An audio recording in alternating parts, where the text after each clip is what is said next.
Cut work blouse back neck పర్ఫెక్ట్గా cut చేయడం ఎలా అని కన్ఫ్యూజ్ అవుతున్నారా? అయితే ఈ వీడియో మీకోసమే చివరి వరకు చూడండి. క్లియర్గా ఎక్స్ప్లెయిన్ చేశాను. చిన్న చిన్న టిప్స్తో కూడా పర్ఫెక్ట్ ఏ విధంగా కటింగ్ చేయాలో, ఏ విధంగా స్టిచ్ చేయాలో మొత్తం కూడా ఎక్స్ప్లెయిన్ చేశాను. అయితే ముందుగా మనం కస్టమర్ బ్లౌజ్ కొలత ప్రకారం నెక్ అయితే డ్రా చేసుకోవాలి. డ్రా చేసుకున్న తర్వాత నెక్ షేప్ రౌండ్గా తీసుకోవాలి. అయితే ఫస్ట్ గీయడం అనేది మర్చిపోయాను. రౌండ్ షేప్ ఈ విధంగా రౌండ్ గీసుకున్న తర్వాత నెక్ చుట్టూరా 1 ఇంచు వెడల్పుతో ఇంకొక మార్కింగ్ అయితే చేసేసుకోండి. లేదంటే చిన్న సైజు వాళ్ళకి 1/2 ఇంచ్ వరకు సరిపోతుంది. పెద్ద సైజు ఉంటే మాత్రం 1 ఇంచ్ అనేది డ్రా చేసుకోండి. ఇది చాలా చిన్న సైజు బ్లౌజ్ అండి. చిన్న సైజు వాళ్ళకి, పెద్ద సైజు వాళ్ళకి అందరికీ సేమ్ ఒకేలాగా మనం కట్ వర్క్ షేప్ కట్ చేసామనుకోండి, షోల్డర్ దగ్గర ప్రాబ్లం అవుతుంది. షోల్డర్ అనేది జారిపోవడం జరుగుతుంది. అలా కాకుండా చిన్న సైజు వాళ్ళకి 1/2 ఇంచ్ వరకు వెడల్పుతో మార్కింగ్ చేసుకోండి. పెద్ద సైజు వాళ్ళకి 1 ఇంచ్ చేసుకున్నా సరిపోతుంది. అలా చేసుకున్న తర్వాత మన దగ్గర స్కాలప్ స్కేల్ లేదనుకోండి, స్కాలప్ స్కేల్ లేనప్పుడు ఈ విధంగా రౌండ్గా ఉన్నది ఏదైనా షేప్ ఉన్న ఒక ఐటమ్ అయితే తీసుకోండి. ఐటమ్ తీసుకున్న తర్వాత ఈ విధంగా నెక్ షేప్ అనేది పర్ఫెక్ట్గా వచ్చే విధంగా డ్రా చేసుకోండి. ఇలా చిన్న చిన్నగా మనం గీసుకొని కూడా కటింగ్ చేసుకోవచ్చు. కానీ అందులోనే కొద్దిగా పెద్ద సైజు కూడా మనం డ్రా చేసుకొని కటింగ్ చేసుకోవచ్చు. అయితే ఇక్కడ ఇంకొక చిన్న లాజిక్ ఏంటంటే, మనం చిన్న సైజు కట్ వర్క్ షేప్ గీసేసుకొని కటింగ్ చేసుకొని స్టిచ్ చేసుకున్నాం అనుకోండి, పర్ఫెక్ట్గా షేప్ అనేది తిరగదు. అంటే మనం కట్ వర్క్ సైజు చిన్నగా కట్ చేసామనుకోండి, పర్ఫెక్ట్ కట్ వర్క్ అనేది రౌండ్గా రాదు. కొద్దిగా వెడల్పుగా ఉన్నదాన్ని తీసుకొని మనం కటింగ్ చేసుకొని స్టిచ్ చేసుకుంటే కట్ వర్క్ అనేది రౌండ్గా వస్తుంది, నీట్గా వస్తుంది అండ్ ఫినిషింగ్ కూడా బాగుంటుంది. మరీ చిన్నగా కట్ వర్క్ అయితే కటింగ్ చేసుకోకండి. మనకు డ్రా చేసేటప్పుడు పర్ఫెక్ట్గానే అనిపిస్తుంది. అంటే మనం చిన్నగా డ్రా చేసాము, పర్ఫెక్ట్గా ఇలా కట్ చేస్తే ఖచ్చితంగా మనకు బాగుంటుంది అనిపిస్తుంది. కానీ స్టిచ్ చేసేటప్పుడు మాత్రం రాదండి. అందుకని చెప్పేసి కొద్దిగా వెడల్పుగానే కటింగ్ అయితే చేసేసుకోండి, కట్ వర్క్ షేప్ వరకు మాత్రమే. అలా షేపు మనకు నచ్చిన విధంగా, అంటే కస్టమర్కి ఏ సైజ్ అయితే సరిపోతుందో చూసుకోండి. కొద్దిగా మనకు పెద్ద సైజు బ్లౌజ్ అయితే ఇంకా కొద్దిగా పెద్దగా కట్ వర్క్ షేప్ అనేది డ్రా చేసుకోవచ్చు.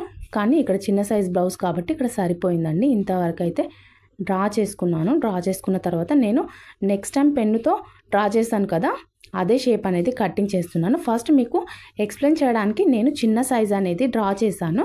తర్వాత పెద్ద సైజ్ కూడా ఏ విధంగా డ్రా చేయాలో ఇది ఒక్క వీడియోలోనే 2 షేప్స్ కూడా చూపించాను. మనకు నచ్చిన విధంగా కట్ చేసుకుంటే సరిపోతుంది. కొత్తగా నేర్చుకునే వాళ్ళైతే మాత్రం పెద్దగా సైజు కట్ చేసుకొని ప్రాక్టీస్ చేయండి. ప్రాక్టీస్ ఉన్న వాళ్ళైతే ఏ సైజ్ కట్ చేసుకున్నా పర్వాలేదండి. కొత్తగా నేర్చుకున్న వాళ్ళు మాత్రం కంపల్సరీ కొద్దిగా పెద్ద సైజ్ అనేది కట్ వర్క్ కట్ చేసుకొని ప్రాక్టీస్ చేసుకోండి. ఈ విధంగా నెక్ షేప్ వచ్చేసి మొత్తం కూడా కటింగ్ చేసేసాక ఈ విధంగా వచ్చింది చూడండి. షేప్ అనేది పర్ఫెక్ట్గా వస్తుంది. ఈ విధంగా కటింగ్ చేసిన తర్వాత మనము ఇక్కడ క్యాన్వాస్ పీస్ అనేది ఒకటి జాయిన్ చేసుకోవాలి. కట్ వర్క్ షేప్ అనేది నెక్కి స్టిచ్ చేసేటప్పుడు కంపల్సరీగా ఇంకొక ఎక్స్ట్రా పీస్ అనేది జాయిన్ చేయాల్సి ఉంటుంది.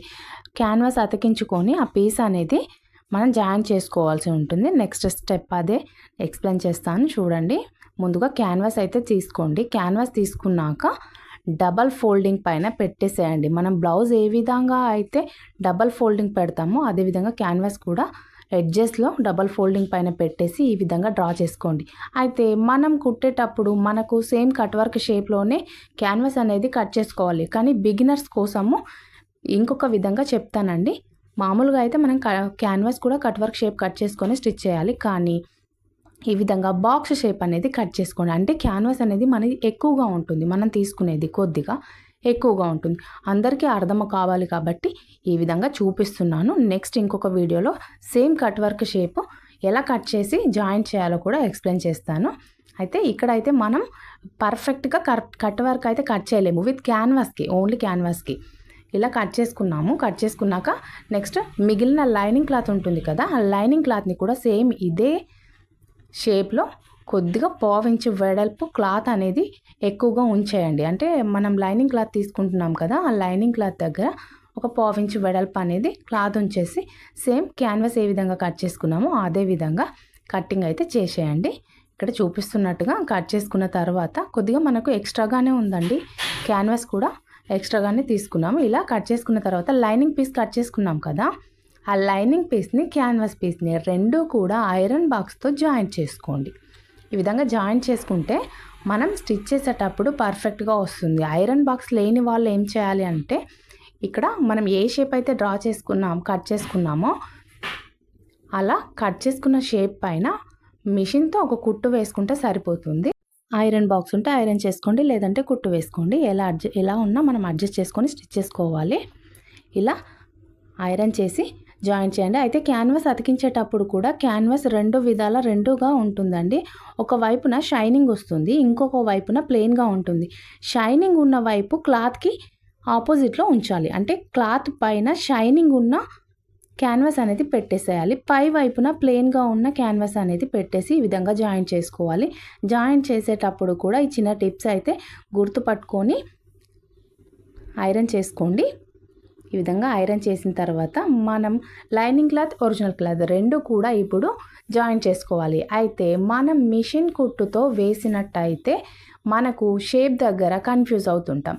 కొద్దిగా కుట్టు సైడ్కి అనేది కంపల్సరీ అవుతుంది. కట్ వర్క్ పర్ఫెక్ట్గా స్టిచ్ చేయరాదు lining cloth, original cloth joint చేసేటప్పుడు. అలాంటప్పుడు ఈ విధంగా గమ్ తీసుకోండి. ఓన్లీ నెక్ పార్ట్ వరకు మాత్రమే గమ్ అనేది పెట్టేసి ఐరన్ బాక్స్తో ఐరన్ చేయండి. ఒకవేళ ఐరన్ బాక్స్ లేని వాళ్ళు ఏం చేయాలి అని అంటే, ఇదే విధంగా గమ్ అతికించండి. గమ్ అతికించిన తర్వాత ఒరిజినల్ క్లాత్ దాని పైన పెట్టేసి చేతులతో కొద్దిగా సాఫ్ అంటే సరిపోతుందండి. అతుక్కుంటుంది, క్లాత్ అనేది అతుక్కుంటుంది. కొద్దిగా గమ్ పెట్టేసి కొద్దిసేపు అలాగే వదిలేసేయండి. అలా కూడా గమ్ అనేది ఒరిజినల్ క్లాత్కి అతుక్కొని నెక్ షేప్ అనేది పర్ఫెక్ట్గా ఉంటుంది. ఈ విధంగా మనం రెండు విధాలుగా కూడా చేసుకోవచ్చు. ఐరన్ బాక్సే ఉండాలని ఏం లేదు. ఐరన్ బాక్స్ లేకుండా కూడా మనం అడ్జస్ట్ చేసుకొని స్టిచ్ చేసుకోవాలి.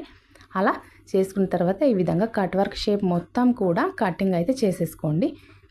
చూసారా, మనకి గమ్ముతో అంటించాం కాబట్టి కట్ వర్క్ షేప్ అనేది పర్ఫెక్ట్గా మనం కట్ చేయగలుగుతున్నాము. ఒకవేళ మనం మిషన్తో కుట్టు వేసామంటే కొద్దిగా కొంచెం అటు ఇటు జరిగే ఛాన్స్ ఉంటుంది.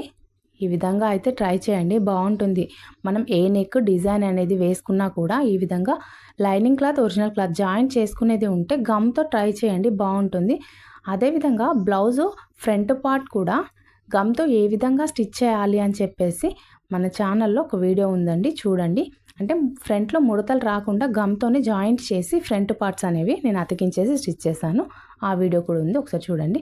ఈ విధంగా కట్ చేసుకున్నాం కదా, కట్ చేసుకున్న తర్వాత ఇక్కడ చూపిస్తున్న విధంగా సెట్ చేసి చూసుకోండి. ఫస్ట్ అయితే ఇలా చూసుకున్న తర్వాత ముందుగా మనం క్యాన్వాస్ అయితే అతికించుకున్నాం కదా పీస్కి, ఆ పీస్ అనేది ఇక్కడ చూపిస్తున్న విధంగా ఫస్ట్ పెట్టేసేయండి.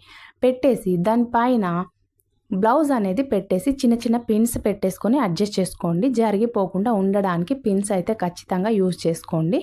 డైరెక్ట్గా స్టిచ్ చేస్తే మాత్రం రాదండి, అందుకని చెప్పేసి పిన్స్ అయితే సెట్ చేసుకోండి. ఇలా సెట్ చేసుకున్న తర్వాత మెల్లమెల్లగా కుట్టు వేసుకొని స్టిచ్ చేసుకుంటే సరిపోతుంది. ఇలా కాదనుకుంటే పైపింగ్ కూడా వేసుకోవచ్చు. కట్ వర్క్కి పైపింగ్ ఏ విధంగా వేయాలి అని చెప్పేసి నేను ఇంకొక వీడియో కూడా అప్లోడ్ చేస్తానండి. అయితే ఇక్కడ అయితే పైపింగ్ ఏమీ వేయట్లేదు, డైరెక్ట్ స్టిచ్ చేసి ఉల్టా చేసేసాము. ఇక్కడ జూమ్ చేసి చూపిస్తున్నాను చూడండి ఏ విధంగా కుట్టు వేయాలనేది. చివర్లో అంటే ఎడ్జెస్లో మాత్రమే కుట్టు అయితే వేసేసుకోండి. మనకు ఇక్కడ మూలలు తిరిగే దగ్గర కనిపించకపోవచ్చు, అంటే పాదం అనేది కుట్టు పైన వస్తుంది కాబట్టి మూలలు అనేటివి కనిపించవు. అందుకని చెప్పేసి నేను పెన్నుతో చిన్న మార్కింగ్ అయితే ఇచ్చేసాను, అంటే మూలలు ఎక్కడ ఉన్నాయి అన్నవి మనకి పర్ఫెక్ట్గా కనిపించడానికి. ఇలా మార్కింగ్ చేసేసుకొని కుట్టు అయితే వేసేసాను. కుట్టు వేసేటప్పుడు మాత్రం ఒకే లైన్ పైన వచ్చే విధంగా వేసుకోండి. ఒక దగ్గర ఎక్కువగా ఇంకో దగ్గర తక్కువగా కుట్టు వేస్తే మాత్రం కట్ వర్క్ షేప్ అనేది రాదు. ఇక్కడ చూడండి, నేను మళ్ళీ జూమ్ చేసి చూపిస్తున్నాను. కుట్టు అనేది నీట్గా వేసుకోండి, ప్రాపర్గా వేసుకోండి. ఒకసారి రాకపోతే అయితే ఇప్పుడే first time cut work neck stitch చేసే వాళ్ళు ఏం చేయండి అంటే డైరెక్ట్ బ్లౌజ్ మీద ట్రై చేయకండి. ఏదైనా ఎక్స్ట్రాగా పీస్ ఉంటుంది కదా, ఏదైనా వేరే క్లాత్ ఉంటుంది కదా, దానిపైన ఇదే విధంగా క్యాన్వాస్ పెట్టేసి జస్ట్ ప్రాక్టీస్ చేయండి. డైరెక్ట్ నెక్ పైన అయితే స్టిచ్ చేయకండి. అంటే కొత్త వారి కోసం చెప్తున్నాను నేను. పాతవారైతే ప్రాక్టీస్ ఉన్న వాళ్ళైతే డైరెక్ట్ స్టిచ్ చేసుకుంటే సరిపోతుంది.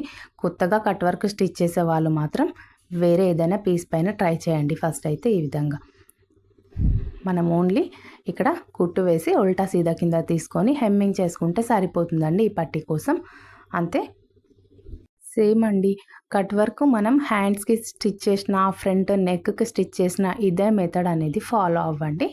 దానికి వేరే విధంగా దీనికి వేరే విధంగా అలా ఏమి ఉండదండి. ఇలా వెనక నెక్కి ఏ విధంగా అయితే మనం ఈ పట్టీలన్నీ వేసేసుకున్నామో క్యాన్వాస్తో సహా, అదే విధంగా front neck cut work cut చేసినా కూడా సేమ్ ఇదే మెథడ్ ఫాలో అవ్వండి. అదేవిధంగా హ్యాండ్స్కి వేసినా కూడా ఇదే మెథడ్ అనేది ఫాలో అవ్వండి. ఒక కుట్టు వేసిన తర్వాత పైనుంచి ఇంకొక కుట్టు వేసేయండి, అంటే 2 కుట్లు అనేది వేసేయండి. ఇది కట్ వర్క్ షేప్ దగ్గర మనం కట్ చేస్తాం కదా, క్లాత్ అనేది కొద్దిగా తక్కువగానే ఉంచుకోవాలి. మరీ ఎక్కువగా ఉంటే కూడా కట్ వర్క్ షేప్ అనేది పర్ఫెక్ట్గా తిరగదు. అందుకని చెప్పేసి డబల్ కుట్టు అయితే వేసేసాను. ఈ విధంగా కుట్టు వేసేసి మిగిలిన ఎక్స్ట్రా క్లాత్ మొత్తం కట్ చేయండి.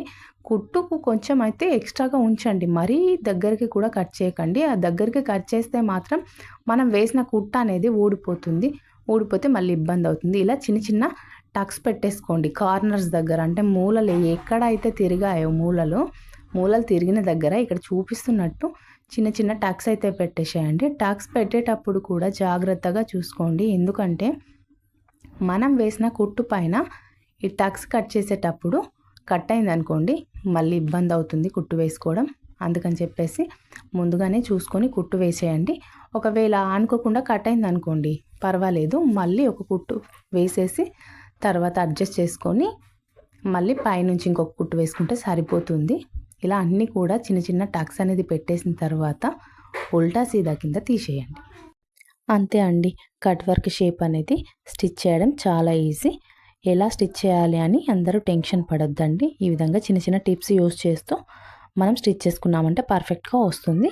ఇలా సీదా కింద తీసిన తర్వాత ఐరన్ చేసుకోవాలి కంపల్సరీగా. మనం కట్ వర్క్ స్టిచ్ చేసేటప్పుడు మాత్రం కంపల్సరీ ఐరన్ అనేది చేసుకోవాలి. ఐరన్ చేస్తేనే మనం స్టిచ్ చేసిన కట్ వర్క్ షేప్ అనేది పర్ఫెక్ట్గా ఉంటుంది. ఇప్పుడు నేను ఇంకా ఐరన్ చేయలేదండి, తర్వాత ఐరన్ చేస్తాను, మీకు చూపిస్తున్నాను అంతే.